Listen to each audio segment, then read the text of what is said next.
Second grade और RS main के according चल रही है लोक प्रशासन, जो एनसीईआरटी के अनुसार चल रहे हैं हम। और ये है ना, ये कलाम के नोट्स भी है ना मेरे पास। तो ये कलाम के नोट्स है, लेकिन मैं सब जो पीडीएफ दे रही हूँ वो एनसीईआरटी के अकॉर्डिंग ही दे रही हूँ पूरा का पूरा। अब एनसीईआरटी के अलावा कुछ नहीं पढ़े, और इससे ज़्यादा एनसीईआरटी में डिटेल से दिया हुआ है। तो कल मैंने आपको एनसीईआरटी से ये प्रबंधों के सिद्धांत है ना बता दिए थे। कल प्रबंधों के ये तो जो 3 उपाय थे ना, वो तो मैंने कल बता दिए थे आपको। और यहाँ से स्टार्ट करना था आज। और यहाँ से आदेश की एकता भी शायद मैंने पढ़ा दिया था आपको एनसीईआरटी के अनुसार। अगर नहीं पढ़ाया हो तो थोड़ा सा समझ ले आदेश की एकता क्या है। हेनरी फ्योल ने आदेश की एकता सिद्धांत का उल्लंघन किया जाता है कि उसके सत्ता के निर्बल हो जाती है। इससे क्या, जब आदेश की एकता होती है ना, आदेश की एकता सिद्धांत का उल्लंघन किया जाता है तो सत्ता निर्बल हो जाती है, अनुशासन खतरे में पड़ जाता है, व्यवस्था भंग हो जाती है, स्थायित्व संकट में पड़ जाता है। वस्तुतः संगठन में कार्यरत कर्मचारी दोहरे आदेशों के अधीन नहीं रह सकता। यानी कि एक व्यक्ति को एक ही आदेश दोगे तो वो अच्छा सा काम करेगा। यहाँ से कोई व्यक्ति जा रहा है, मैं उसे अलग काम दूंगी, और आगे से कोई और आ रहा है वो भी उसे काम देगा, आगे से और कोई आ रहा है वो भी उसे काम देगा, तो वो पहले जो मैंने काम दिया था वो भूल जाएगा। इससे वो कार्य में क्या है, स्थायित्व भी नहीं होगा, और एकदम आसानी से और स्पष्टता नहीं होगी, और वो कार्य में शिथिलता आ जाएगी, है ना, स्थायित्व नहीं रहेगा। तो मैंने कहा कि एक व्यक्ति को एक ही आदेश देना चाहिए, एक के अंडर में ही उसे कार्य करना चाहिए, वही आदेश की एकता। यानी कि एक ही मालिक होना चाहिए। सब मालिक हो जाएंगे तो उससे नौकर से काम कोई नहीं होगा। एक व्यक्ति की एक योजना, यानी कि निर्देश की एकता, एक व्यक्ति एक ही योजना, one hand and one plan. एक ही उद्देश्य वाली क्रियाओं को संचालन एक ही व्यक्ति द्वारा किया जाने। उद्देश्य सबका एक है तो उस एक व्यक्ति को ही उस कार्य को देना चाहिए। अगर एक उद्देश्य से सभी व्यक्ति उसी कार्य पे लग जाएंगे ना, तो अपनी अपनी राय देने लगेंगे। वो क्या ऐसा नहीं ऐसा हो सकता है, वो ऐसा कहते हैं, वो ऐसा कहेगा कि ऐसा नहीं ऐसा करेंगे तो अच्छा हो जाएगा। कोई पूरी डिटेल से बता देगा, कोई शॉर्ट में बता देगा, कोई काम चोर भी हो जाएगा। इस तरह से यानी कि एक व्यक्ति एक योजना, यानी कि आपको निर्देश की एकता एक व्यक्ति को ही देना चाहिए। सभी व्यक्तियों को क्या उद्देश्य एक है तो एक व्यक्ति को दे दो, सभी मिलके जाएंगे तो कितने भी व्यक्ति मिलके जाएंगे तो उद्देश्य एक ही होगा।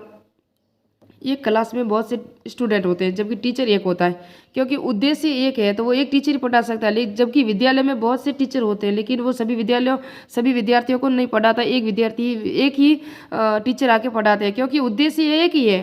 और सब जगह कितने भी बच्चे हो ना, लेकिन उद्देश्य एक है, यानी कि टॉपिक एक है, तो वो सबको कहीं भी कैसा भी पढ़ा सकते हो, आप पढ़ा सकते हो। इस तरह से फ्योल के अनुसार निर्देश की एक रूपता समूचे निगम के शरीर से संबंधित होती है। इन्होंने शरीर से तुलना की है, किसने, फ्योल ने।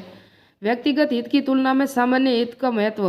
व्यक्तिगत हित नहीं होना चाहिए, आपका निजी स्वार्थ नहीं होना चाहिए। संगठन के प्रबंधक के सभी कर्मचारी होते हैं ना, सबका हित लेके चलोगे तभी आपका कार्य या आपका संगठन है ना वो सफल हो सकता है। संगठन के लक्ष्यों को प्राप्त करना है तो सामान्य हित को लेकर चलना होगा, न कि व्यक्तिगत हित को लेकर चलना होगा। यानी कि एक मेरा ही लक्ष्य नहीं होना चाहिए, मेरा हित नहीं होना चाहिए। संगठन में जैसे कि कंपनी में जितने भी व्यक्ति है ना, उन सबको अगर पेमेंट सैलरी अगर बढ़ती है तो सबकी बढ़े, बोनस मिलता है तो सबको मिले। यानी कि व्यक्तिगत हित नहीं होना चाहिए, सबका हित होगा, तो एक दूसरे के मन में जो जेलसी होती है ना वो नहीं होगी। पारिश्रमिक यानी कि कार्य। पारिश्रमिक एक कर्मचारी की दी गई जो सेवाओं की कीमत होती है। एक व्यक्ति या मजदूर जो भी पूरे दिन कार्य करता है ना, उसे पारिश्रमिक कहते हैं। तो प्रतिफल और उचित न्याय संगत होना चाहिए। उसको जो उसकी जो मजदूरी होती है ना, उसकी सैलरी उसे न्याय के अनुसार, यानी कि जो है तो होती है, जो उसने कार्य किया है उसी के अनुसार उसको देनी चाहिए, न कि उसे कम देनी चाहिए। कर्मचारी और मालिक दोनों के लिए संतोषजनक होना चाहिए। कर्मचारी जो कार्य करता है उसे भी लगना चाहिए हाँ मैंने कार्य अच्छा किया, मालिक को भी लगना चाहिए हाँ उसने इतना कार्य किया तो मैंने उसको इतनी सैलरी दी, उसको सम्मान भी दिया, और आगे भी आने वाले वक्त में वो मेरी कंपनी या मेरे संगठन में कार्य कर सकता है। इस तरह से और उत्पादकता में भी वृद्धि होगी, उत्पादकता में भी वृद्धि होगी अगर आप दोनों का जो रिलेशन है मालिक और मजदूर का अच्छा रहेगा तो, माने कि प्रबंधक और कर्मचारियों का। और फिर है केंद्रीकरण। केंद्रीकरण हमारे देश में सरकार कैसी है, केंद्रीय सरकार भी है और विकेंद्रीकरण भी देख सकते हैं। तो केंद्रीकरण वो होता है जिस तरफ हमारे देश की एक ही व्यक्ति के हाथ में सत्ता है, जैसे कि प्रधानमंत्री जी जो कहेंगे वो राष्ट्रपति जी भी करेंगे, और प्रधानमंत्री जी है ना वही है केंद्रीकरण। जिस तरह से फ्योल के अनुसार वह कार्य जिसमें अधीनस्थों की भूमिका का अधिक महत्व होता है वो विकेंद्रीकरण कहलाता है। जिस तरह से भारत एक देश केंद्रीय है, जबकि भारत के अन्य राज्य हैं ना जितने भी जहाँ से भी 28 राज्य हैं चाहे 29 राज्य हैं, जितने भी राज्य हैं ना वो विकेंद्रीकरण है, यानी कि राज्यों के अंदर शक्तियों का बंटवारा हो चुका है। एक जब राज्यों के अधीन में कार्य नहीं हो सकता ना, तब जाके केंद्र उसके अंदर इंटरफेस करती है और वो कार्य करती है। लेकिन जब कार्यों का बंटवारा हो जाता है ना, तो उसे विकेंद्रीकरण कहते हैं। जिस कार्य में अधीनस्थों का महत्व कम होता है वो केंद्रीकरण है। अधीनस्थों का महत्व यानी कि एक के हाथ में सत्ता रहेगी तो वो केंद्रीकरण है। सत्ता का अगर सभी के अंदर बंटवारा हो जाएगा, यानी कि सत्ता क्या कहते हैं, शासन, मोदी जी की जो शक्ति है ना उसका बंटवारा हो जाएगा तो वो विकेंद्रीकरण कहलाएगा। तो हमारे देश में केंद्रीकरण बना विकेंद्रीकरण भी सरकार है। और फेयल के अनुसार केंद्रीकरण सिद्धांतों पर जोर देते हुए कहा है, किसी संगठन में अधिकारों का किस सीमा तक केंद्रीकरण तथा किस सीमा तक विकेंद्रीकरण किया जाए, यह अलग अलग संगठनों की प्रकृति और आकार पर निर्भर है। यानी कि संगठन अगर बड़ा होगा तो आपको विकेंद्रीकरण करना ही पड़ेगा, क्योंकि एक के हाथ में सत्ता नहीं रह सकती। क्योंकि एक व्यक्ति कहाँ कहाँ तक अपना कार्य संभालेगा, तो उसको छोटे छोटे अभी कर्मचारी भी रखने होंगे। तो वो क्या होगा, बड़ा एक तो प्रबंधक है, उसके नीचे जो कर्मचारी होंगे वो क्या हुआ, छोटे छोटे कर्मचारी जो सारी रिपोर्ट उस प्रबंधक को देंगे। तो वो कर्मचारी है ना, छोटे छोटे भागों में, छोटे छोटे विभागों में, वो विकेंद्रीकरण का कार्य करें। जब प्रबंधक है ना, जो एक के हाथ में सत्ता है, वो केंद्रीकरण का काम करती है। और ये बड़े बड़े जो उद्योग या संगठन है वहाँ तो विकेंद्रीकरण से कार्य हो सकता है, छोटे संगठनों में केंद्रीकरण हो सकता है, एक के हाथ में सत्ता रह सकती है, ये कह रहे हैं हेनरी फ्योल। स्केलर श्रृंखला है ना, वेरी इंपॉर्टेंट है, पद सोपान सिद्धांत है, ये पद कर्म पर आधारित है, पद कर्म पर। अभी लास्ट में आपको एनसीईआरटी की पीडीएफ भी बताऊंगी जहाँ से मैंने नोट्स बनाए हैं। तो हेनरी फ्योल के अनुसार है ना, ये पद कर्म या पद सोपान सिद्धांत क्या है, तो संगठन में उच्च पद से लेकर निम्न पद में फैली हुई अधिकारियों की कर्मचारियों की पदों की श्रृंखला है ना, वही पद सोपान कहलाती है। हेनरी फ्योल के अनुसार संगठन में उच्च पद से लेकर, ये बता दिया मैंने, पद श्रृंखला। स्केलर श्रृंखला संगठन में शीर्ष अधिकारी से निम्न कर्मचारी तक संबंधी वरिष्ठ से अधीनस्थ के रेखा कर संगठन को विभिन्न स्तरों में समन्वय स्थापित करता है, वो होता है स्केलर श्रृंखला। इस श्रृंखला के माध्यम से आदेश की एकता, नेतृत्व का विकास, उचित मार्ग द्वारा कार्य, स्पष्ट उत्तरदायित्व, कार्यों का निर्धारण, उचित समन्वय, प्रत्यायोजना, संगठन के में सूचना माध्यम का कार्य आदि आसान हो जाते हैं जब ये पद श्रृंखला स्केलर श्रृंखला आती है। लेकिन स्केलर श्रृंखला के अंदर जो है ना, स्केलर श्रृंखला का सबसे बड़ा दोष है कार्य में विलंब या लाल फीता सही है। यानी कि जो स्केलर श्रृंखला वो होती है, हेनरी फ्योल ने यानी कि कर्मचारियों के बीच, एक मेरी फाइल आज मैंने एफआईआर दर्ज की है, कल उच्च अधिकारी के पास जाएगी, फिर उसको आईएएस के पास जाएगी, फिर एसआई के पास जाएगी, फिर आईपीएस के पास जाएगी, फिर हाई कोर्ट जाएगी, फिर सुप्रीम कोर्ट, यानी कि इतनी इस तरह से ये बहुत लंबी प्रक्रिया हो जाती है, जिससे क्या होता है, कार्यों में बहुत देरी हो जाती है। इसी के कारण हेनरी फ्योल ने गैंग प्लग का सिद्धांत लाया था। गैंग प्लग एक सिद्धांत नहीं है, गैंग प्लग है ना, ये पद सोपान जो सिद्धांत है या स्केलर श्रृंखला का जो सिद्धांत है, उसके दोषों को दूर करने के लिए हेनरी फ्योल ने गैंग प्लग का सिद्धांत लाया, की योजना लाई। यह सुझाव दिया गैंग प्लग का एक समन्वय की इस व्यवस्था, जिसके द्वारा एक विभाग या उप विभाग कर्मचारी सीधे भी दूसरे उप विभाग या कर्मचारी से संपर्क स्थापित कर सकते हैं। ये हेनरी फ्योल का है ना, गैंग प्लग का सिद्धांत है। क्या है इसके अंदर बताऊँ मैं आपको, तो ये कर्मचारी है, कौन है, ये कर्मचारी है, जितने भी है ना ये कर्मचारी है। यहाँ से लगा के ABCDEF और यहाँ से GRAQ कर्मचारी है। तो हेनरी फ्योल का मतलब है कि यहाँ से जो भी कार्य होगा ना, वो पहले इस अधिकारी पे जाएगा, फिर इस उप अधिकारी पे जाएगा, फिर यहाँ जाएगा, फिर यहाँ जाएगा, फिर ऐसे घूमते हुए ये प्रक्रिया चलेगी। तब तक क्या होगा, कार्यों में देरी हो जाएगी। इसलिए हेनरी फ्योल ने कहा कि पद जो लाया ना, इन्होंने सिद्धांत लाया है, ये सिद्धांत कौन सा कहा आपने, गैंग प्लग का जो सिद्धांत लाया हेनरी फ्योल ने कहा, गैंग प्लग ये सिद्धांत नहीं है, हेनरी फ्योल का जो 14 सिद्धांत है ना उसमें से नहीं है, ये स्केलर श्रृंखला का सिद्धांत का एक भाग है। यानी कि यहाँ से जो कर्मचारी, यहाँ हमारी फाइल जाएगी, फिर यहाँ जाएगी, तो हमारी यह फाइल है ना, यहाँ अगर पहुँचानी है तो हमें स्केलर श्रृंखला के तहत तो हमें इधर से घूमकर ऐसे आना होगा। लेकिन जब हम ये गैंग प्लग सिद्धांत होगा ना, तब यहाँ से डायरेक्ट हम यहाँ जाएंगे, सिर्फ हमें इस ऊपर वाले एक Q और यहाँ से एक है ना C, इस दोनों से राय लेना जरूरी है, और इन दोनों ने जो कह दिया वो फाइल में परमानेंट हो जाएगा, कहीं और किसी विभाग में जाने की जरूरत नहीं है। ये है गैंग प्लग, जो डायरेक्ट यहाँ से उच्च अधिकारी एक दूसरे अधिकारी, एक इसका जो उच्च अधिकारी इससे बात कर लेगा, इसका जो उच्च अधिकारी है ना ये इससे बात कर लेगा, ऐसे दोनों से बात करके कार्य फिनिश हो जाएगा, वहाँ ऊपर वाले अधिकारियों के पास जाने की जरूरत नहीं रहेगी। उसे कहते हैं गैंग प्लग सिद्धांत। और हेनरी फ्यूल का स्केलर सिद्धांत है, बहुत इसकी कार्य देरी होती थी, लाल फीते से ही होती थी, कार्य होता भी नहीं था, कई बार रद्द भी हो जाता था, इसलिए इन्होंने ये हेनरी फ्यूल ने लाया था। एक है व्यवस्था सिद्धांत। फ्यूल का मतलब व्यवस्था का सिद्धांत, यानी कि मनुष्य और वस्तु दोनों पर लागू है। व्यवस्थित, चाहे आपका मानव जीवन हो चाहे भौतिक वस्तुएं हो, सबको व्यवस्थित चीज़ें व्यवस्थित तरीके से ही हम यूज़ करेंगे तभी वो उपयोगी होगी, नहीं तो उपयोगी नहीं होगी। चाहे मनुष्य है तो मनुष्य अपने जीवन के अंदर आर्थिक क्रिया, चाहे सामाजिक क्रिया, चाहे धार्मिक क्रिया, सबको अगर व्यवस्था से, पारिवारिक जीवन की व्यवस्था है ना हमारा परिवार, उसको भी व्यवस्था से चलाएगा तो चलेगा, नहीं तो नहीं चलेगा। वो भी कहीं कहीं आपकी दूरियां पैदा हो ही जाएगी। अगर आपकी जो भौतिक वस्तु है, आपका संगठन है, आपका जो कंपनी है, उसके अंदर भी आप अगर व्यवस्था से कार्य नहीं करोगे, दैनिक जो मजदूरियों की जो भी जब कार्मिक आते हैं उसकी अटेंडेंस, उसके कार्यों की जो पर्यवेक्षण, उनकी जो कार्य की जो निरीक्षण है, उन्होंने क्या कार्य किया है, संगठन यानी कंपनी का पूरा का निरीक्षण, मशीनीकरण, सब तकनीकी टेक्नोलॉजी जो भी अगर व्यवस्था से नहीं करोगे तो आपका जो संगठन है वो विफल हो जाएगा। इसलिए व्यवस्था बहुत जरूरी है। फिर है समता। समता प्रबंधकों के संगठन में प्रत्येक स्तर पर समानता की भावना विकास करना है। समानता तो ये हम समझ ही सकते हैं, सबको समान दृष्टि से देखना। कार्मिकों के कार्यकाल के स्थायित्व। अब कार्मिक कौन होते हैं? कर्मचारी वही होते हैं जो कंपनियों या फैक्ट्रियों में कार्य करते हैं। अगर उनको कह दिया जाए कि आपको कभी नहीं हटाया जाएगा, आपका वेतन हर साल ईयरली आपके कार्य को देखते हुए, आपकी रुचि को या लगन को देखते हुए आपका वेतन भी बढ़ोतरी होगी, तो कार्मिक है ना, उसको मन और लगन और दिल से उस कार्य को करता है, उसको पता है कि मुझे हटाया नहीं जाएगा। तो ये जहाँ उसको लग जाएगा कि मेरे कार्य का क्या है, स्थायित्व है, अब मुझे कहीं जाने की जरूरत नहीं है, मुझे यहाँ पगार भी मिल जाएगी, बोनस भी मिल जाएगा और मेरी आवश्यकता की वस्तुएं भी पूरी हो जाएगी, उसको मान सम्मान भी चाहिए होता है, तो वो सब मिल जाएगा। इसे कहते हैं स्थायित्व। फिर है पहल। जो कार्मिक होता है या कर्मचारी वर्ग होता है, जो प्रबंध है ना, उस कर्मचारियों को यानी कि सोचने विचारने की छूट देनी चाहिए, उसको नवीन कार्य करने की भी छूट देनी चाहिए। नवीन खोज, नवीन पहल, नवीन नियम उसे कहते हैं, इसे कहते हैं पहल कहा उन्होंने। सहयोग की भावना भी, सहयोग की एकता और समानता की भावना से सब चलेंगे तो संगठन है ना सफल हो जाएगा। फूट डालो राज करो का जो भावना है उसको परित्याग करना ही पड़ेगा। अब एनसीईआरटी के जो लास्ट में प्रश्न उत्तर दिए होते हैं ना, वो भी मैं करवा लूँ, महत्वपूर्ण बिंदु है वो भी करवा लूँ, थोड़ी सी इसकी आलोचना वो भी करवा लूँ। एनसीईआरटी बुक के अनुसार ही मैं करवाती हूँ आपको। हेनरी फ्यूल और एफ.डब्ल्यू. टेलर का सिद्धांत पूरा होने वाला है। इसके पाठ के जो एनसीईआरटी के अंत में प्रश्न उत्तर दिए हुए हैं ना, वो मैं करवा लूँ।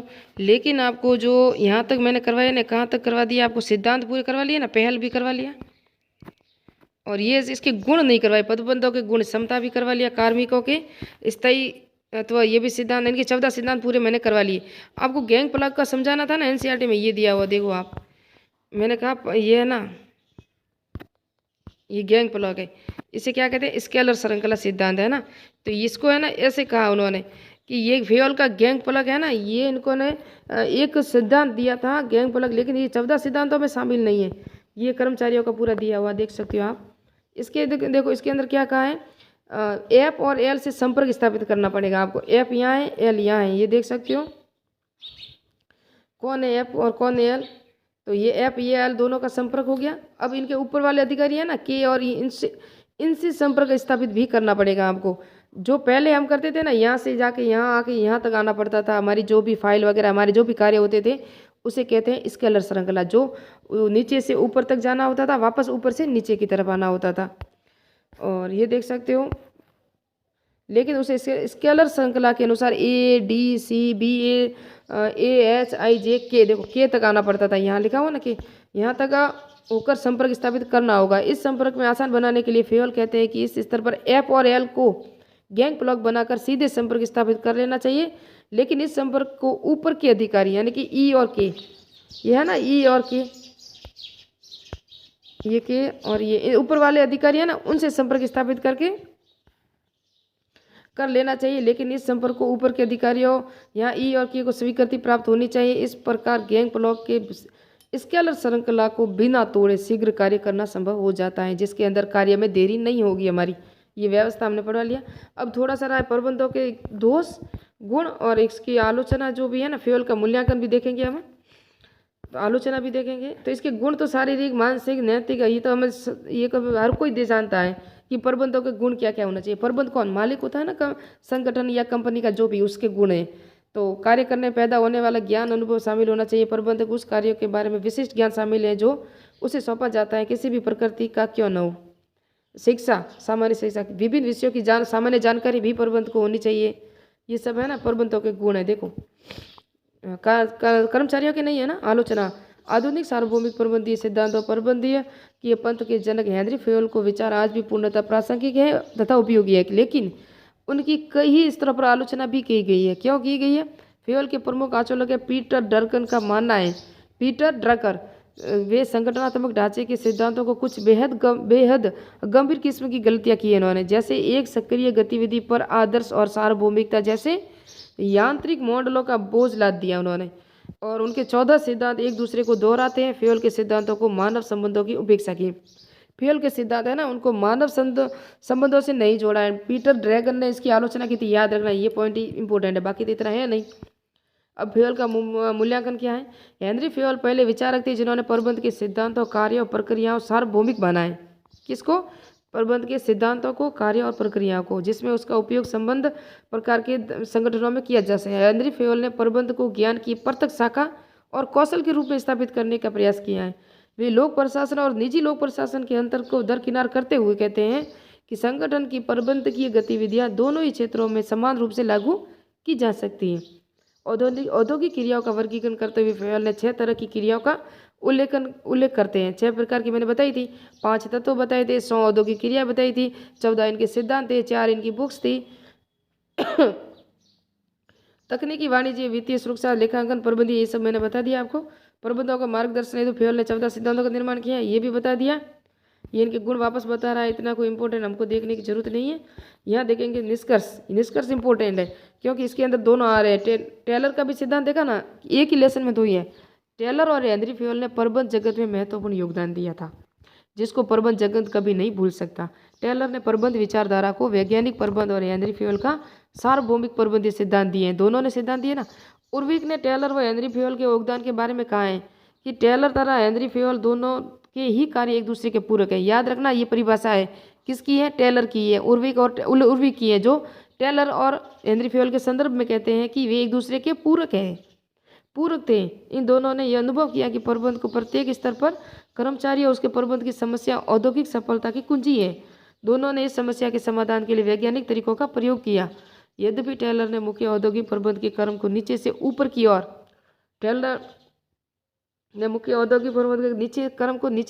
ओर क्रियात्मक स्तर पर कार्य किया। फेयल ने सामान्य प्रबंध के पद पर ध्यान केंद्रित करके ऊपर से नीचे की ओर कार्य पर जोर दिया। यदि भी यह अंतर उनके बहुत भिन्न व्यवसाय कर्मों का प्रतिबिंब मात्र है। इस प्रकार क्लॉड एस जॉर्ज के शब्दों में दोनों, ये परिभाषा एक तो याद रखना किसकी अभी बताई मैंने आपको, टेलर की, और एक किसकी है, ये टेलर की नहीं हो सकती, उर्विक की, सॉरी, एक तो उर्विक की है और ये है जॉर्ज की। दोनों महान थे, दोनों अगुआ थे। आधुनिक प्रबंध विचिंतन दोनों के प्रति ऋणी रहेगा। एक और इसकी विचारधारा क्या क्या थी, तो मैंने अभी बताया टेलर की तो ऊपर से औद्योगिक क्षेत्र में टेलर की क्रम में नीचे से ऊपर की ओर थी टेलर की, जबकि हेनरी फेयल की ऊपर से नीचे की ओर थी, है ना, ये देखना था। अब महत्वपूर्ण बिंदु ये आप देख सकते हो पाठ के अंत के हैं, जो वैज्ञानिक प्रबंध आंदोलन द्वितीय औद्योगिक क्रांति के नाम से जाना जाता है। इसके जन्मदाता प्रवर्तक हेनरी विस्लो टेलर थे। टेलर की प्रसिद्ध पुस्तक वैज्ञानिक प्रबंध के सिद्धांत, the principle of the scientific management 1911 में प्रकाशित हुई। वैज्ञानिक प्रबंध समस्याओं के हल और वैज्ञानिक दृष्टिकोण, जो वैज्ञानिक अनुसंधान, विश्लेषण, नियम, सिद्धांतों एवं परिणामों पर आधारित है। इसका मुख्य उद्देश्य न्यूनतम लागत पर अधिकतम लाभों को प्राप्त करना है। ये टेलर का सिद्धांत जो मैंने पढ़ाया था आपको। वैज्ञानिक प्रबंध शब्द का सबसे पहले प्रयोग 1910 में लुई डी ब्रेडिज ने किया था, ये भी बताया हुआ है। ये सारे मैंने शायद आपको बताए हुए हैं जब टेलर का सिद्धांत आपको पढ़ाया था। मानसिक क्रांति, स्केल फोल्डिंग, ये सारा बताया हुआ है। इसके अंदर और क्या है, मानवीकरण, प्रमाणीकरण, प्रत्येक कार्य में प्रमाण निर्धारित कर दिए जाए। यंत्रों और सामग्री का वैज्ञानिक आधार पर चयन से न्यूनतम लागत और अधिकतम उत्पादन संभव है। टेलर के सहयोगी कौन थे? हेनरी गेंट, फैंक और लीनियन और गिल ब्रेथ थे। कौन थे? गिल ब्रेथ थे। टेलर के प्रमुख आलोचक कौन थे? Professor Robert Hoxie, Sam Lewisohn, Oliver Sheldon, Mary Parker, Follett, Elton Mayo and Peter Drucker. याद रखना, इनके पूरे दोनों के नाम याद रखना। हेनरी फ्यूल की औद्योगिक संस्थाओं में समस्त गतिविधियां 6 भागों में विभाजित किया था, मैंने बता दिया पूरा आपको। ये भी यहाँ भी श्रृंखला सारे इसके सिद्धांत 6 गुण बता दिए। हेनरी फ्यूल ने आदेश की एकता के सिद्धांत का प्रबल समर्थक था, यानी कि आदेश की एकता का जनक कौन था? हेनरी फ्यूल था। ये एनसीईआरटी में मिलता है। इस सिद्धांत में कहा कि आदेश की एकता सिद्धांत की अवहेलना केवल दंड के न होने पर ही की जा सकती है। उसको अगर दंड नहीं दिया जाए, उसको अगर दंड नहीं दिया जाए तो ही किए जा सकते, लेकिन नहीं, लेकिन आदेश की एकता के सिद्धांत का जनक हेनरी फ्यूल है। ये याद रखना, ये परीक्षा में आया हुआ प्रश्न है। इसलिए वैज्ञानिक प्रबंध की विचारधारा अवधारणा का सर्वप्रथम प्रयोग किसने किया? टेलर ने। वैज्ञानिक प्रबंध की विचारधारा आधारित किस पर है? वैज्ञानिक प्रविधियों पर, प्रबंध प्रमाणों अनुमानों पर। और वैज्ञानिक प्रबंध का जनक ये भी टेलर है। हेनरी फ्यूल ने संगठन के सिद्धांत कितने दिए थे? हेनरी फ्यूल ने संगठन के सिद्धांत 14 दिए। गैंग प्लॉग विधि किससे संबंधित है? तो ये गैंग प्लॉग सिद्ध है ना, ये पद सोपान की है। किसकी है? ये पद सोपान की, द राइट है इसके अंदर। और इसका शायद मैंने नहीं बताया। वैज्ञानिक प्रबंध की विचारधारा आधारित है वैज्ञानिक प्रविधियों पर, टेलर की थी ना। गैंग प्लग का मैंने बता दिया आपको कि पद सोपान। और अब ये गैंग प्लग विधि किससे संबंधित पद सोपान की थी? गैंग प्लग क्या है? यह ना गैंग प्लग है ना, समस्त स्तरीय पदों के प्रत्येक संसार हेतु पुल बनाना। ये एनसीईआरटी लास्ट में आपने जब देखा था ना, स्केलर स्पष्ट लिखा हुआ है वहाँ। और सामान्य और औद्योगिक प्रबंध, औद्योगिक प्रबंध की 6 क्रिया किसने बताई थी? हेनरी फ्यूल ने बताई थी ना। 6 क्रिया, 5 तत्व, 14 सिद्धांत, ये पूरी डिटेल से है। अब नेक्स्ट पार्ट में हम पढ़ेंगे, यहाँ हम नेक्स्ट पार्ट में पढ़ेंगे शास्त्रीय सिद्धांत, शास्त्रीय विचारधारा जो है उर्वेक, गोलेक, ये थे ना सब, ये देख सकते हो इसकी पीडीएफ। अब नेक्स्ट मैं आराम से बताऊंगी भाई इसकी सारी पीडीएफ, संगठन के इसके कितने सिद्धांत दिए, क्या क्या दिया। मिलते हैं नेक्स्ट पार्ट में। मेरा चैनल अगर अच्छा लगे और मेरे वीडियो भी अच्छे लगे तो सब्सक्राइब कीजिए, लाइक कीजिए और कमेंट भी कीजिए। और इन सब की जब ये पूरा हो जाएगा, जो आज पूरा हुआ ना टेलर और हेनरी फ्यूल का दोनों का सिद्धांत, तो दोनों की पीडीएफ मैं मेरे टेलीग्राम चैनल पे शेयर कर लूँगी। एनसीईआरटी की करूँगी, बाकी मुझसे ये सारे नोट्स की पीडीएफ मुझे बनानी नहीं आती, क्योंकि मेरी राइटिंग तो अच्छी है नहीं। तो आप भी इससे नोट्स बना सकते हो। तो मैं एनसीईआरटी का जो लेसन है ना, वो आपको टेलीग्राम पे शेयर कर लूँगी।